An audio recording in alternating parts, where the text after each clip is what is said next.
What the Cup represents to me is the brotherhood that I have with so many of those boys. When you win one, it's like, yep, we're endorsed now.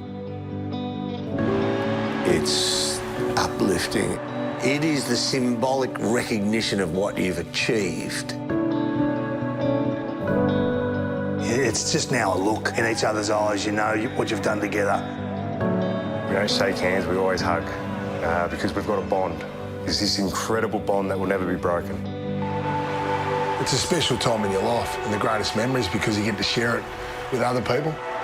You know, I love that it takes not just one person, but a whole bunch of players on a list, a whole coaching staff, whole admin staff, medical team, supporters. It takes me back to 2009. We walk into the rooms, and because of my 08 performance, I didn't let go of the cup for the first hour because I thought I'd never touch it again. Basically spoke to the boys about how much this meant to me holding it. Still get emotional. To do that victory lap where you're all passing the cup around, that's a great feeling. So advice for future winners of it is to go as slow as you want because you never know when you'll be back. There is nothing like lifting it up, standing on the boundary in front of the Richmond faithful, one hand in the air and the cup in the other. I love the fact that it allows the fans in and gives them a piece of that success too. Just being a part of that, even as a supporter, would be beyond your wildest dreams.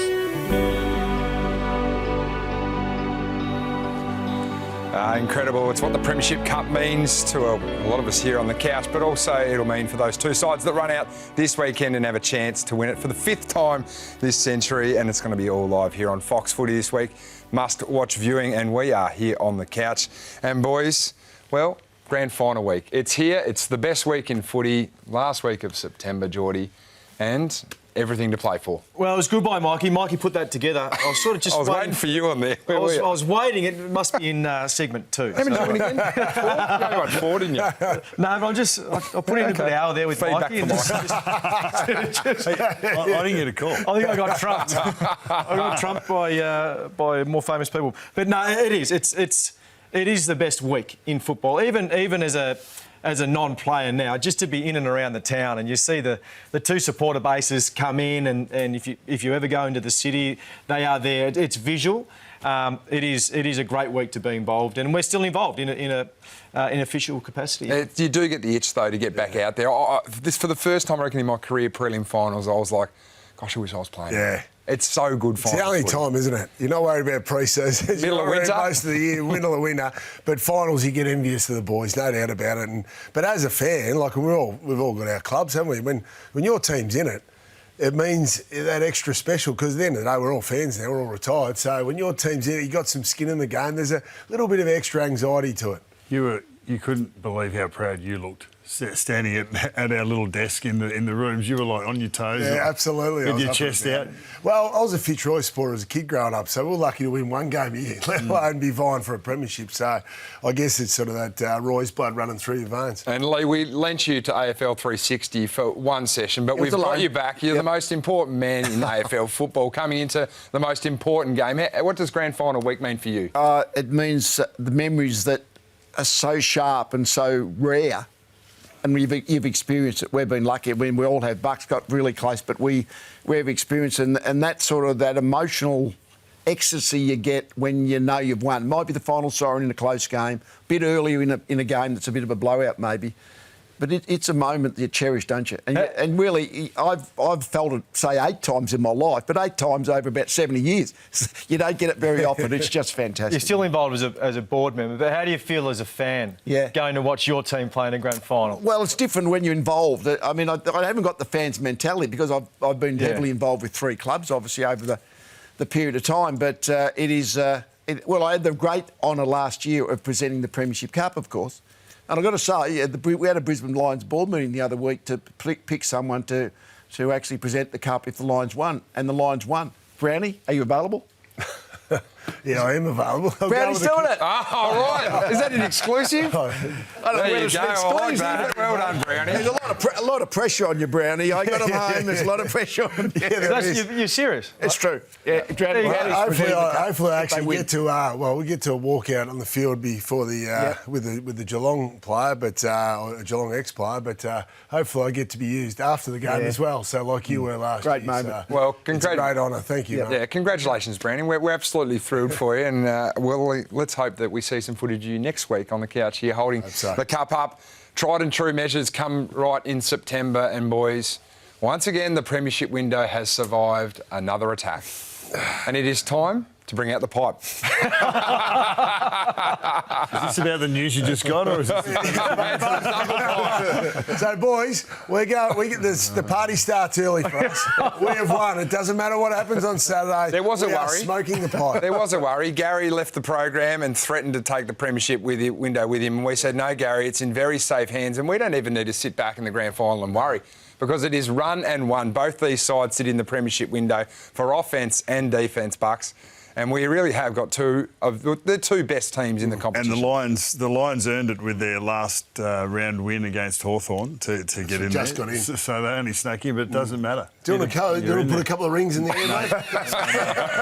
Maybe I haven't later. got COVID. No. Very good. I tell you what, the boys in the back office they were nervous. They were nervous. They were very nervous. But it is very good to see the Premiership window survive another year. And Leigh, when we've had you on the show, we've got your observations. So in grand final week, give us some great Well, I observations. wanted to talk a little bit about what Damien Hard was just talking about it on 360. I mean, the trade period's coming up in the next few weeks.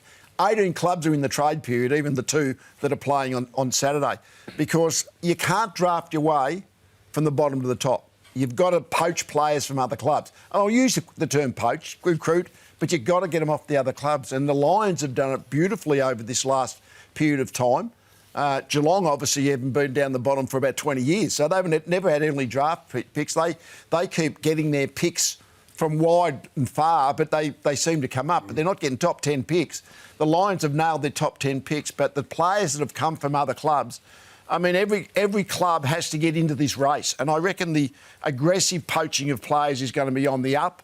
I suspect players are going to change clubs more often, because unless you can do this, you're not going to be, if you're one of the bottom half clubs, unless you can do this in a short period of time, like a 5 or 6 year period, you're not going to be making up to the top four. But I agree with that, but I'd challenge it in some way. So Brisbane with early picks and academy, yes, father-sons. Well, you got some good kids, some, yes. Geelong with as you said, stock picking, Moneyball. You know, so late picks or even rookie picks. But then both teams have really good development strategies and have had proven record of development that has got their team to a certain level that I would suggest has drawn in that trade talent. So don't you need to get your development part right first? Not saying it's the answer, Bucks. It's just one of the... All I'm saying is, in terms of getting players in, it's impossible. Even if you'd stuck down the bottom for a decade and you get the first or second pick in the draft for about 10 years, if you don't get the not necessarily free agents, but experienced talent in from other clubs, that has to top you off.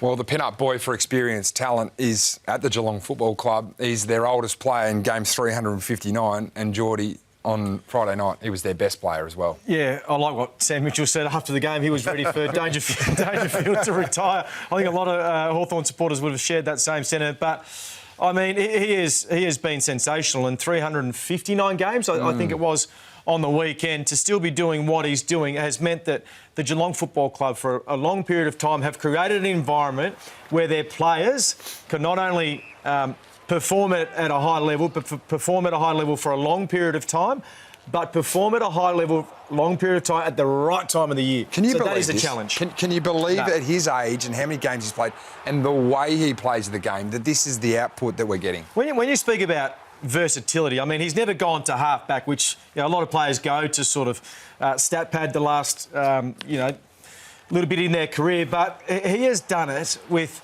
aggression his whole career. So now he's a really dangerous centre-forward player, which they're hard to come by, but it's one of the great finals games ever.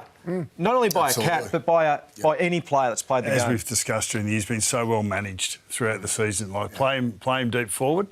We had a Zoom with Geelong pre-season, and it was about we'd love to play danger forward as much as possible, rely on our midfield or a clearance work with other players. And then it's break glass in case of emergency. And they didn't balk on that. There was opportunities that they could have put danger in earlier in the year, but they just sat. And now he's getting more midfield time. He's playing the Dusty Martin role. Go to centre bounce or clearance and then just float forward. No defending required, no high transition work rate required. Just ballistic at the contest and then get the ball forward. But 35. I mean, what he did on Friday is just astounding. If he can do it again 2 weeks in a row, that'll be even more astounding. I mean, I'd be surprised if he can really turn it on, 7 days in a row at 35 So you don't think he's age. capable of putting that performance in again, or the Lions won't let him? No, I'd be doubtful because he was so good last Friday night. Let's face it, he was outstanding. But he's 35 and he puts so much of himself into that game. I'd be astounded if he can come up with that energy 2 weeks in a row. If he does, Geelong will win. If he could do 2/3 of that, it's still pretty enough, good. wouldn't it? Still pretty good. I think it tops his grand final performance in 22, where I voted him as the Norm Smith medalist, but Cop some flack for that. I copped some flack, but I think it actually stands up right now. If you look at the replay, but I think that was one of the best that I've seen him play. But he was unbelievable the other night. The stoppage efficiency was amazing. So Dangerfield and all the other midfielders, you've got to take your hat off to them because let's just if you look at the percentage. So the team with the first hands on the ball. Can you translate that into a clearance? So 82% of the time, this is all clearances, including centre bounce. 82% of the times, Geelong converted that into a clearance, whereas only 54% of the times where a Hawthorn player got the ball first hands in the stoppage, only half the time they converted that into a clearance. And it was only 36% at the centre bounces. So amazing efficiency by the Cats midfield. And I think that's what the clearances isn't just getting your hands on the ball and being the one to clear it. I think Dangerfield, Atkins as well, they go in there. And if it looks like Hawthorn have got first hands and then you can tackle or dispossess or force the ball into the next contest, that's where Geelong were getting their extra clearances that Hawthorn had first hands to. So that Dangerfield brings that aggression at the body as much as he does at the ball. Yeah. It's one of their great strengths. When you talk about the Geelong football side, their defence gets lauded, but also their half forwards and the chaos they create in and around stoppage. So you look at their scores: 11 goals 6 to 7 goals 2 from stoppages, but only 2 goals were kicked from genuine mids. So it's their half forwards that come up and cause some chaos. So you see they're all the half forwards, the small half forwards that are a really tight group. So Graham Myers 14, 9 and so on. So amazing number though, isn't it? There's nearly 40 score involvements there between those 4 boys. Yeah, and they don't necessarily blaze away because they know they come up with a mate and they're really sort of tightly bonded in this. I mean, this is the Manigal. So he was set up on Dylan Moore. So Dylan Moore's a forward. He's come up as a forward on a forward. So whoever wins that stoppage gets to go. This is Dangerfield, and this is how confusing it can be. So Dangerfield a midfielder, Myers a half forward. Really good pressure from Paddy Dangerfield, which causes a secondary stoppage. Now, right now, if you are a halfback, if you are Carl Amon, Jarman Impey, you have got not only Dangerfield coming forward, you've got Manor going in, you've already lost Myers. He's somewhere in that congestion. He's actually free. So once again, a secondary stoppage. So you've got time. Look at the halfbacks. Look at Impey. He's working out who's on Dangerfield. Amon doesn't know whether he should hang back on Dangerfield or go up on Myers. Now, by the time the ball goes up, you haven't got time to reset. Bang, comes out to Dangerfield. You are already in your forward pocket because of the confusion on Hawthorn's point of view, but it is all calculated from a Geelong point of view. That's why they're saying dangerous. How do you coach against that, Bucks? Because that there is Chris Scott, I think, in a nutshell, the way he just plays games around the ball, especially early in the game. Well, I think that the plan was to have Sicily drop off Manor, which happened for a lot of it, but Manor still had low touches but kicked a couple of goals. But the other one that comes up is that when the second forward comes up, it's either Smith who comes out of the midfield and sweeps or Holmes that sweeps. So they've got all bases covered. They've got great stability. And their clearance performance in the last 2 games has gone through the roof compared to their home and away. So they've been able to unlock something that's been hard to school, that's been hard to scout, and that's it's proved to be the difference in the game. Is that the Blitzard's influence too? Potentially, because as a ruckman, he's not. The knockouts are terrible. They hit it, but they don't matter. The ground level stuff is all that matters. And Blitzard is like an extra midfielder. Taking him out of that position, that'll be a real quandary for Geelong. I think when you look at that setup, one is defensive stability is a big tick, but in terms of offensive aggression, a big tick. So they've got it on both ends. Well, I think we were looking at the score involvements of those high forwards. If they're not as damaging, then you just drop off them. But because they are so damaging at the source and they don't waste possessions when they get it and then they still connect inside 50, then you've got a decision to make. Because if they're doing the job at clearance, well, then we can't really leave them. So then you're going sometimes into a 3v3 It helps forward line. It helps with the pressure game too if they don't win the first ball. You speak about big ticks from the weekend. The big cross for Geelong was Tom Stewart, who's entered concussion protocol in an incident with Marbio Chol. Chol's been given 3 weeks. The Hawks will appeal that. We're led to believe. Here's the tackle here. Leigh, does this reignite the debate for you for where the finals bye should be? Well, yes, it does. I mean, I always think if you're going to have a bye, if you're going to have a bye, have it before the grand final. Have a look where his leg is there. Well, this is when the Chol thing. I mean, there's 2 things in this. Obviously, for a long time now, the concussion protocols say about 4 years maybe. If you're concussed, can't play for 12 days. The AFL impose it, not the clubs. The AFL impose it. So you've known this sits there, which is another reason if you're going to have a week off, have it between the preliminary final and grand final. But the other thing about Chol, that kind of tackle, that's like the Paul Curtis one about 4 months ago. The system is bad. It's broken. We've known it's bad, and it hasn't been rectified. It's been left to be bad. And Chol, I mean, Hawthorn got beaten, but it's a fair chance that he wouldn't have been available. Like most of us, he would sit there. That's closer to no weeks than 3 weeks, isn't it? Well, I don't think it's anything. I mean, the Curtis one was bad. I think this one's even worse. When Chol, where we saw then, when Chol puts his left leg in, he's virtually tripped up. Worse is in the grading of it. Yeah. Well, I think Stewart's it's been tripped, isn't he? Even less likely. Well, yeah, Stewart's been tripped. Well, Butler's taken Chol out, and where Chol's got no centre of gravity there at all. All he's done is gone and tackled and then been tripped, and then he's landed on top of Stewart. But he's been held accountable for that. So I think they've got a real case to clear him of that, let alone to bring it down. Yeah. It's really incredibly unfair on the players, I think. I think now we're in the legal protection mode and the players are paying the price for that because in years to come, obviously, when there's litigation, and eventually there will be, they can show those examples. See, we're suspending players. So, they've got to work their way through this and still appreciate how difficult this game is to play and how fast it is. That will be a big ticket item for Greg Swan over the pre-season. Let's get into the games. And, of course, Collingwood-Brisbane was Saturday night and, Brownie, the Lions just dominated at Stoppage. Yeah, they did. They were outstanding, weren't they? It was the third quarter that was a real standout, wasn't it? So they kicked 6 goals from Stoppage. And they did it last time to them as well in round 21 in the third quarter. They did, and it comes back to this. This is what Brisbane do to a lot of teams. Their midfield is so deep, even without Lachie Neale.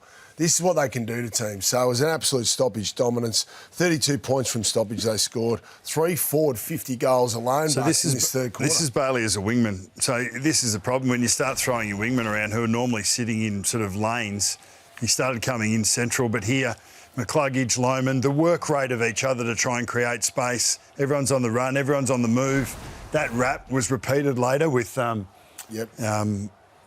Ashcroft, with Will Ashcroft, the one off the ground. But Rayner here, you were just talking about Geelong forwards coming up and losing, the Hawthorn defenders losing contact. That's Isaac Quaynor and Rayner here. Yeah, he was. That's the Rayner especially. Like Rayner, we know that comes out and dominates. It's a great record of coming out in third quarters after having quiet first half, which he did. Didn't have a kick in the first. How's he free here though, Brownie? How is he free? Guy, he comes out and has 3 score involvements, 3 kicks, 2 goals, 1 in that third quarter. Like you got to pay more respect. So they're paying him no respect. No respect. You got to be aware of that, righto. Cam Rayner, he's the one that's going to try and get the Lions back in the game. They were 13 points down at half-time, and then he just explodes and has a big impact on the whole team. So they would have been bitterly disappointed with the space they gave the real prime movers for the Brisbane Lions. It's not as if these teams that make preliminary finals haven't handled stoppages in their D50 before, and it's not as if they haven't been faced with forwards who start as midfielders and then float forward. Like what it is it's a breakdown of communication, concentration, of system and concentration under fierce pressure, which ultimately is where the results come from in finals in the end anyway. Well, is this a clear sign of missing the man that went out or subbed out early in the game in Scott Pendlebury? They looked unstructured at those Stoppage there, and this is the big story and was the big story early. This is in the warm-up, chatting to the Collingwood doctor there, and then subbed out early with what we believe is a calf injury, a tight calf was the official word from the Collingwood Football Club. But glaringly obvious what Pendlebury does for them out on the ground and how much they missed him on the weekend. Oh, absolutely. I mean, he is the architect that sits behind the ball. He's the Luke Hodge that I played with. I don't know who was at it behind the ball there, but, I mean, you've got more information around. It wasn't necessarily a conversation about his calf pre-game, it was something else. Yeah, no, and that vision can be used. It's been assumed that was about his calf. It's not. And it might not have even been about his adductor, which he picked up against Melbourne in the last round, but he's been managing that for the last month. And that actually had cleared up. He said that he felt as clear going into this game as he did going, more so than the qualifying final. But that when, potentially, because that was a bit freer and there was some compensation on his right side, which is where the calf went. It's the first game that he's not completed due to soft tissue in his whole career. Amazing. 420 games, and it's the first soft tissue that's stopped him from finishing a game. He's had broken legs and fingers and concussions, but it's definitely not something they would have been planning. It was unfortunate, wasn't it? Because they were really tuned down early because Pendlebury goes off and Sidebottom was getting beaten by Hugh McCluggage, and that was a hard tag. So you're sort of almost two less than what you thought going into the game. Because obviously Sidebottom can't really focus on the clearance game. He's got to focus on McCluggage. Well, the spotlight turns to Collingwood, especially when you go from the oldest players to the youngest players. And if we have a look at the preliminary finalists and where they sit with their players under 22, well, it's not alarming to see that Collingwood only have two. Clearly, Nick Dacos is one of the Brownlow favourites tonight and arguably one of the best players in the competition. But the road ahead for Collingwood... He's worth it. He potentially is. But the road ahead for Collingwood, in terms of regeneration, looks a pretty bumpy one. And it's been the topic of conversation for the whole year, Brownie, is their age. Well, it is. It's and the challenge, they keep going to the free agents table, trying to get experienced guys in, and obviously, Dan Houston would have been disappointed with his season. Perriman came in as well, and there was one other one. Memory was the other one, and he was their best forward on the weekend, or the best taller forward. But it's going to be a tricky one for them because I still think, even though we spoke about getting experienced talent in to help these clubs, you still have to have the core of your team built through the draft, your younger players, don't you? Yeah, when you have a look at the last two sides that are there, Brisbane have 12 players over 150 games. So there's a solid core, but then they've got some really good youth that's coming up underneath. Yes. And then Geelong have got a really experienced core, 7 players, over 200 pretty much. But then they've got an inexperienced, talented group that's coming through underneath as well. So they actually mirror each other pretty well when you look at that. Collingwood have gone so heavy on their experience that it's been difficult to roll the younger players through to find out who can come and step up and play roles for them. Is it a worry? Some of those players have had injuries as well, some of the younger players. Is that a concern, the younger group, the younger core at Collingwood? Well, yes, it is. In terms of their upside. Well, Harrison's probably one that can go through. Steele has shown a little bit. There are some younger players that can come through, but it's a lot thinner than when you look at the two sides that are still left in the comp. Craig McRae said they're going to go picks and players this year after being players last year. The preliminary finals are made up of huge moments, and this non-decision late in the fourth quarter is the talking point from the weekend. Of course, Jamie Elliott running back with a flight here. Brandon Starcevich comes back with a spoil. I feel like this one's going to be an interesting debate between the five of us because I'm of the free kick camp, and to the naked eye and on the call, I thought this was an absolute free kick, and I thought the AFL missed it. At this point, it was only 12 points, and the Pies had just kicked the last 2 goals and were coming lethal. How do you see this one? Well, my understanding in that situation, if a player's coming back with the flight of the ball, the way it's been umpired is he has to just take ball and nothing else. If he makes any contact with the player he's front onto, that'll be a free kick. That's why it was a surprise that it wasn't a free kick. I don't know where the rules and regulations take it. All I know is umpires are generally 9 times out of 10 that would be paid a free kick. Let's head to our rules, Council Brownie. Where do you sit on this one? Well, it's only, I suppose, to the naked... It's got the letter of the law. I was going to say, I saw it coming out. Well, to the naked eye, at the ground, I thought, oh, yeah, that's normally a free kick. Pay that a free kick when it didn't happen. But then you watch the replay and you start thinking, oh, geez, I'm comfortable with the umpire. Now, this has not been a line sport, but it's just the umpire had every right to not pay the free kick according to the laws. And the laws state clearly that is actually a legal action. If he gets the ball?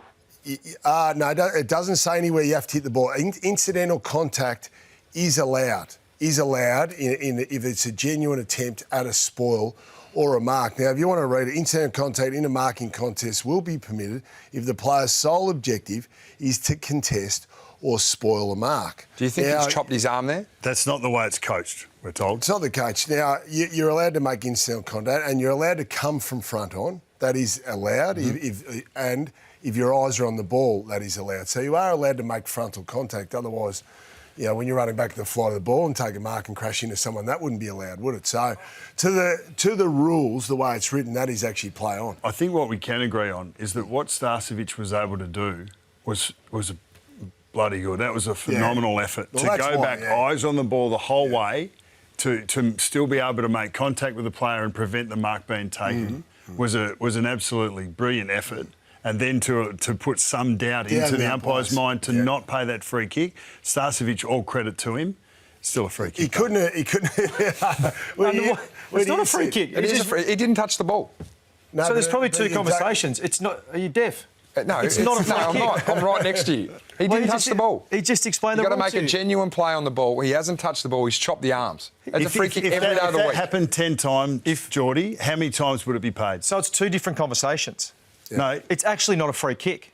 It's either a free kick or it's not a free kick. Has it been umpired a different way? Yeah, it has been. Because, as you guys have said, 9 times out of 10, it has been umpired that's a free kick. I'm being told to agree to disagree. The AFL have decided not to clarify it and say, like, OK, what normally the AFL do on behalf of the umpires say, well, yeah, that should be a free kick or it shouldn't be or whatever. They've chosen not to say anything. I don't mind that because if they think it's not a free kick, it's throwing their umpire under the bus. Are you happy with no clarity? Oh, I just think maybe that admits some clarity from head on. You said earlier that they shouldn't be giving communications on individual decisions. So maybe you've lent on that. He needs clarity. One thing we can all be he said there was an arm chop. One thing we can all be clear of is that what the Lions did the next 10 minutes was absolutely consolidated their performance. I think what McRae said, it wouldn't have impacted. Well, he said it wouldn't. We're being told to move on. Stop arguing. Well, the man that was on the wrong end of that decision, Jamie Elliott's future is being questioned. John Ralph has the latest on the pie. Big decisions ahead for a lot of senior players. So the Collingwood Footy Club can't guarantee it will keep any or all of Jamie Elliott, Brody Mychek and Bobby Hill. There are suitors for all of them. So Elliott has a 2-year offer at the Pies right now. He has not signed that. It's around $1 million if he can hit some incentives. Gold Coast very keen. It has not offered him a deal in any way yet. It's saying to him, and he's certainly said he has some interest, you come to us, you tell us you want to be a Gold Coast player and we will offer you a deal. That is likely to be 3 years and again, probably more than $500,000 a year. He would love to finish his career as a one-club player. He has huge loyalty there, but he certainly has family connections up further in Airlie Beach. He has connections in Queensland, and I think he's absolutely considering it at the moment. So Mason Cox likely to get a new 1-year deal after playing himself into this team in the finals on reduced terms. Mychek has a 3-year offer at the Demons, 2 years at Collingwood. Now, he was in tears post-match in the rooms after that loss, and some of his teammates interpreted that as potentially a signal that this could be his last game at Collingwood, but he has not yet made that decision. Bobby Hill wants to stay. He's contracted. Gold Coast interested. He's not keen to move north, but he's told Confidence that if his partner and his children did move back to Perth, he'd have to consider following them at some stage. So big decisions ahead there. Now, selection-wise, at Geelong, Jack Martin in absolutely no danger of missing the grand final. I spoke to him today then at Geelong. It's a cork calf rather than a strain. He had some strapping on it during that game. He said he was petrified when it initially happened, but he's pulled up well and will play. Jack Henry will train Wednesday and play. Reece Stanley will come into that side, you'd expect. And Brisbane says Lachie Neale will have to train Tuesday and Thursday. They will only make a decision on him with his calf issue after training on Thursday in Melbourne. If he gets through, he'll play. He told me on Saturday night, I've effectively been medically cleared. Brisbane's really publicly optimistic about Jared Berry, but with that dislocated shoulder that's popped out twice in 3 weeks, I think they're aware that it is a massive risk of it happening 10 minutes into the game. And of course, we saw what happened with Scott Penderbury on the other side on the weekend. So, guys, Neale is the big talking point of the grand final. Leigh, do you play him? Well, he has to get through the week's training. I don't think it's possible for him to prove 100% he's recovered. He might have no symptoms and he might be as good as gold. The coaches hate the sub rule, but the fact you have got a sub, I would take the risk. If he gets through training and he's got no symptoms and he looks like he's ready to go, the fact that you've got a sub just in case, at least to have the even number if he goes down, then I think you'd play him. Bucks, can you carry Berry and Neale? Probably not. No, I don't think That's so. a different But would you take the feedback? So, a Lachie Neale, for instance, coming to Chris Fagan and saying, "I'm right to go." Some players you would listen to that, and others you wouldn't. Well, it's not so much that. I mean, he will say, "I got no symptoms. I can sprint. I can do everything I need." Because if you've got any symptoms, clearly, I don't think they're going to take a risk with him. But we're assuming he'll have no symptoms. He'll get through 2 weeks of training. So all Lachie can say is, "I feel fine."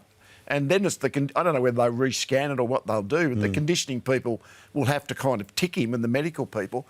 But as we all know, with muscular injuries, you're never sure you're okay until you've played a couple of games back. So it is a conundrum. But I said, when you got the sub, if he looks like he's okay, I think you'd probably take him into your 22. Yeah, it's going to be one of I the... don't think they can play. No, you don't think you can play? No, it's a big call. It's one of the big calls of a big game this weekend. It's the grand final, and it is full of big game players from the Cats and the Lions, both sitting on 4 premierships in this century. Who will take home the Cup in season 2025?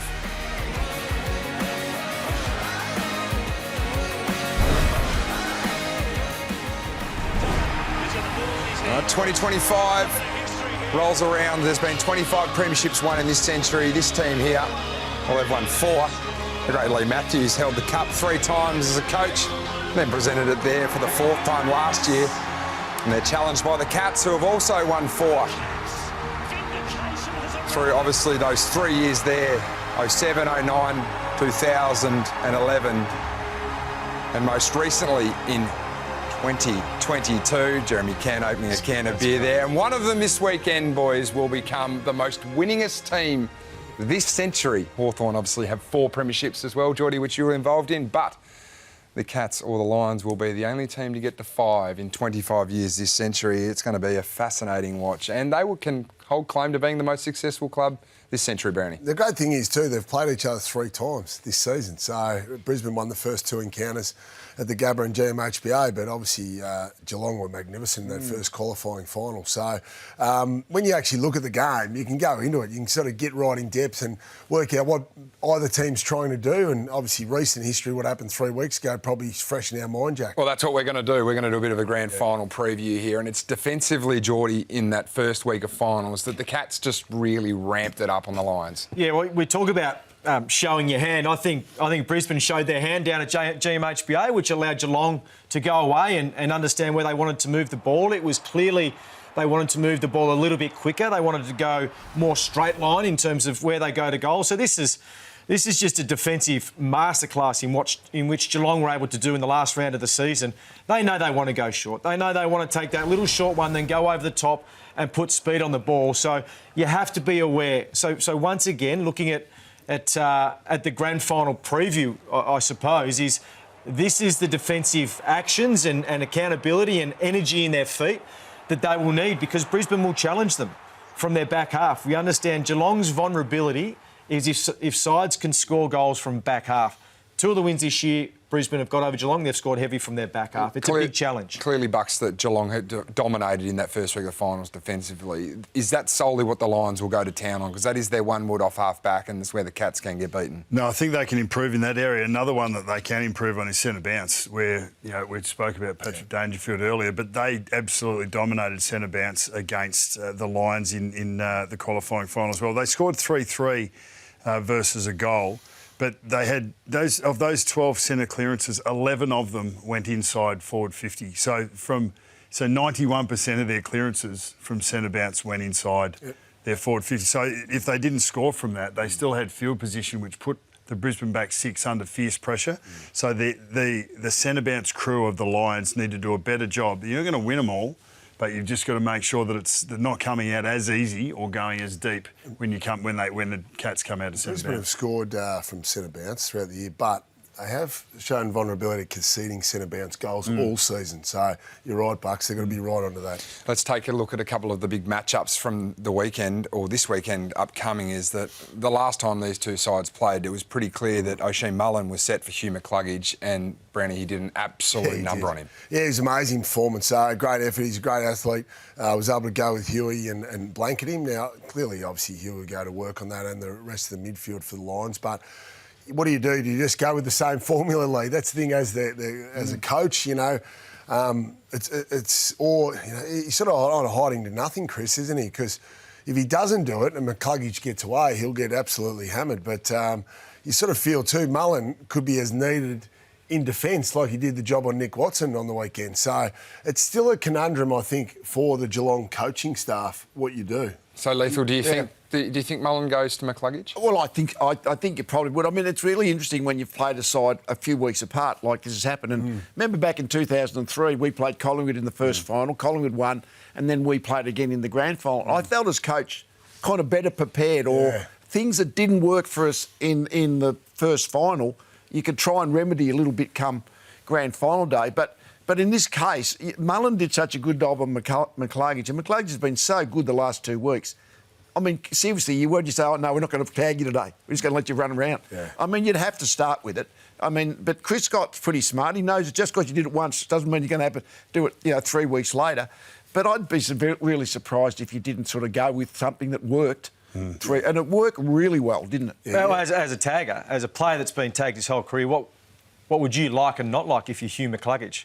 Yeah, well, if Mullen was under his jumper as well. It was a physical tag. He was really going hard. So if you're McCluggage and Mullen comes to you? Oh, yeah, I don't think he would enjoy Mullen coming to him, and he would rather freewheel and say go one-on-one against a Holmes or a Smith, but that's not going to happen. I think Mullen will go to him, but a tag can be effective. It needs more than one reason for it to be effective, and I thought Brisbane's ball use was actually probably as poor as we've seen it, and I think that will improve and give McCluggage more of a crack at it. And McCluggage's work rate himself, which he has said that he actually dropped away. So it'll be a harder challenge for Mullen this time around. And I'm sure McCluggage in some way would relish the challenge of turning the tables. We've got Dangerfield versus Dunkley. We've got Gardner versus Cameron. But I want to go back a couple of weeks, Geordie, and you put this on the agenda. Harris Andrews versus Mark Blitzarves. Well, I just wonder when you're talking about showing your hand once again, and they didn't get the matchup, but I think the issue this time is clearly Stewart goes out, and Stanley, we anticipate Stanley to come in. So Blitzarves, what does he do? I think they cannot play Neil on Harris Andrews. That just can't happen again. He hasn't performed in the 2 games, or the most recent 2 games. It has to be, in my opinion, Mark Blitzarves. I think he's smart enough. I think if he plays on Harris Andrews, he could kick you 3 or 4 goals, potentially a Norm Smith. I just think that is an obvious matchup for me, with Stanley back in and Stewart out. There he's in career best form, Harris Andrews, All-Australian this year. But Blitzarves, because his ruck function has just been enormously valuable. Like, he's been massive because he helps him at ground level, not the aerial stuff, but ground level, he becomes a better extra running midfielder. To take him away from that, I know Stanley's available again.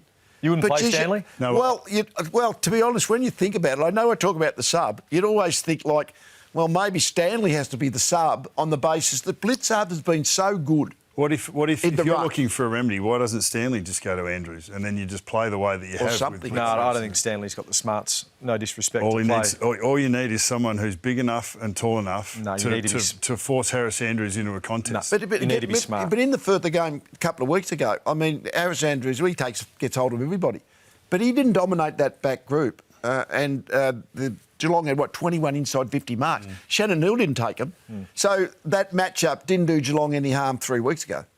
We should see Dunkley on Dangerfield too. He's probably the only bloke that could quell him in some It's going to be fascinating whether he can quell Patrick Dangerfield. It's going to be a huge week here on Fox. Obviously, all the shows, Thursday night, you can see there, the 6:30 edition. That is the grand final edition. And, of course, the parade, 10 a.m. 100,000 people line the streets of Melbourne to see the 2 teams there.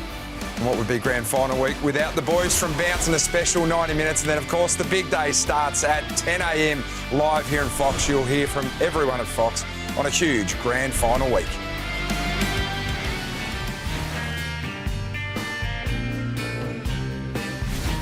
Welcome back to On the Couch. It's time for the good, the bad and the ugly. And when Leigh is in town, he rolls out all 3. I do. We'll start off with the good. Jamie Elliott, that big mark where he sort of hung in the air and took that is probably about the mark of the year, let's face it. The bad part is, Jamie, you're not eligible because you're in the finals. So it didn't happen. It doesn't happen. You just ignore it. Didn't happen. Whoever wins Mark of the Year, it won't be Jamie Elliott. It doesn't make a lot of sense, does it? It doesn't make sense. I don't know. Well, it's a question when you pick it, I suppose, isn't it? Simple as that. Very good. That was a great call by Mark Howard as well. My good is Ty Gallup in game number 5. His second-rated player on the ground, and he just stood up and did things when he needed to do it, Brownie. 3 goals, and they've got 2 of them. Logan Morris and this man here are the absolute future forwards. We asked what the big Joe Danaher hole was, and that is filled by that man there with a clunk like that late in the game to go back and kick that goal. And shoulders. Marty Leslie's Huge shoulders. You're big on his shoulders. You know the only person that's looking at that and going, it's not good? That might be Oscar Allen, because he wants to go to Brisbane. Have they signed that I contract? don't know. Could they back out of that? I don't know. One of those forwards you spoke about was the good. Now, this was forgotten. Logan Morris's kick, one of the best kicks you've seen after the Starsvich non-free kick call. He absolutely drilled this, probably close to 60 metre. He had to get it absolutely perfect for Charlie Cameron, who kicked that goal and broke the hearts. You see the lazy, Just the lazy one-hand, just up and back. Thanks very much. Left-hand bounce. That was very good. Tom Atkins was brilliant as well in that game. So John Newcombe had gone in 4 games in a row with the #1 ranked player in the field. He's only 4 finals, and we thought, OK, who's going to go to him? Well, Tom Atkins has done this job inside, just beaten his direct opponent over and over and over.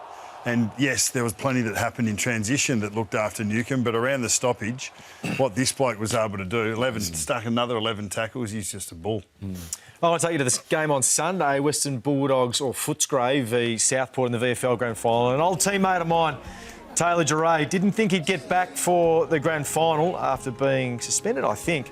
That's him with his little boy Elby, so a couple of flags with Hawthorn and then one to finish off with Footscray in the VFL. Very good. The bad Brownie. Jordan Ngoe, he would have been disappointed with his game on the weekend. So you actually look at the match rankings, 44th, sorry. 17 disposed, 1 clearance, 4 score involvement. So he was warming up nicely, but just couldn't get it done on the day. And I think that's why they struggled around the stoppage, or a big contributor. Yeah, mine comes from the Brisbane Collingwood game, and I think this is the most childish thing that I have seen, probably in my time in football. Dane Zorko ripping the glasses off. I just thought it was ridiculous. I can't believe part of his fine was suspended. I thought he should have copped the full whack. I thought it was... we don't want to see that. Not many people wear glasses in our game, but that I just did not like that at all. Sticking together. Didn't like it. Didn't like it. The coin toss on Friday night was so bad that it was good. This bloke, we saw someone earlier in the season do a hammy. Original, Bucks, do a hammy, but I like it. This young fella, he just wanted to take all his time. He flipped it right up. I haven't seen that. Just pretended to do a hammy. I got a chuckle out of it. I reckon that looked high, maybe 8 weeks. He might be off some surgery, that fella there. The ugly for me, and this is face paint at the AFL on adults, and we saw plenty of it over the weekend, and it's not the fact I love people dressing up. I love people dressing up like this. It's the ugly when you get home and your side's been rolled. They've got home and their side's been beaten, they're staring in the mirror, and you've got to start taking that off because you don't want to get it all through your bed sheets. That man there was probably the best on the weekend, but you've got to take it off your bed sheets. You've got to live a little. The kids, the face paint is for the kids. Come on. Let's go to the Waffle Grand Final on the weekend. Now, Waffle? Controversial Waffle. West Australian Football League, East Perth versus South Fremantle. Now, free kick paid for holding the ball. Give the ball back, give the ball back. Oh, no, the siren's gone. He's booted it away. So the East Perth boys are saying, hang on a minute, that should be a time-wasting free kick, 50-metre penalty. Is there any time to waste? Well, no. Now, I've had a busy night on the phone, so I've gone to the rules again. Start calling you Jonathan Brown. Time-wasting frees cannot be paid once the siren has gone. These are the fireworks they roll out there too. They have to take back off. So he did have to have his kick from the centre square. So pretty controversial. It does beg the question, though, the 1987 prelim final when Jim Steins ran through the mark. And that was paid as a 15-minute penalty. It must have been before. It must have been before, surely. So for all the Melbourne supporters out there, but yeah, so they won the game, South Freo. To round off our uglies, this isn't a possession that Sam De Koning would think about too often. It's not something he needs to worry about because you can move on to next week. But better or worse than Riley O'Brien's last week, Bucks. No, that comes runner-up to Riley's still. You've got bad kickers in your crosshairs. It's time for a break. After this, we're going to sing the praises heading into the grand final.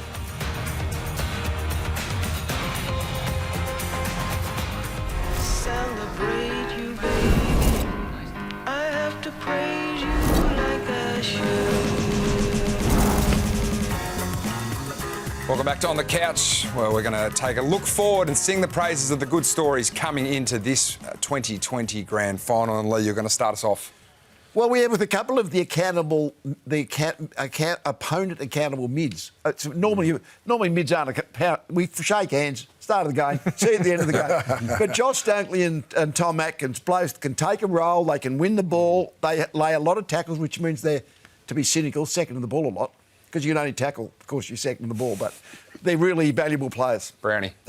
Yeah, mine is Oscar McInerney. The big guy missed out last year when he was injured in the prelim final, and then he comes back in. So he's one of the stories for me, and I think it's definitely given the team a boost because he's a much-loved figure within the club, Leigh, as you would know, and he certainly makes a valuable contribution. Obviously, he needs a big game on Saturday, along with Darcy Fort, for them to get over the line. But that'd be a great story if he does get to stand on the dais. In a similar vein, I've got Max Holmes, who missed the 22 Premiership after being the number one ranked wingman in the competition for the back half of that year. Yeah, couldn't finish the prelim, and they lost that against the Lions last year. So, for him to have his opportunity on this stage, and I expect him to have a fair say in proceedings as well. I've gone Jack Bowes, the Gold Coast salary dump. He ends up at Geelong, and the pick that they got with that as well as Jai Clark. So two boys Jai Clark's come in and looked really comfortable at the level, and Bowes, this is his third year at the club. Both boys will play off in a grand final clearly on Saturday, so good luck to them. For me, I'm heading to the Brisbane backline, and Ryan Lester, I think he's the man that could come in. He just does everything right, Ryan Lester. He's that sort of 1% player, reminds me a lot of Dylan Grimes, a player that I love to play with as well. So I think he will have a big game come Saturday. And speaking of Saturday, boys, give us a tip. Who's going to win, and who do you think will be the Norm Smith, Jordan? Brisbane, Harris Andrews. Leigh? I'm going Brisbane and Darcy Wilmot. Ooh. Yeah, I'm going to go Brisbane, and I had Darcy Wilmot as well. Now I'm going to have to change Dane Zorko.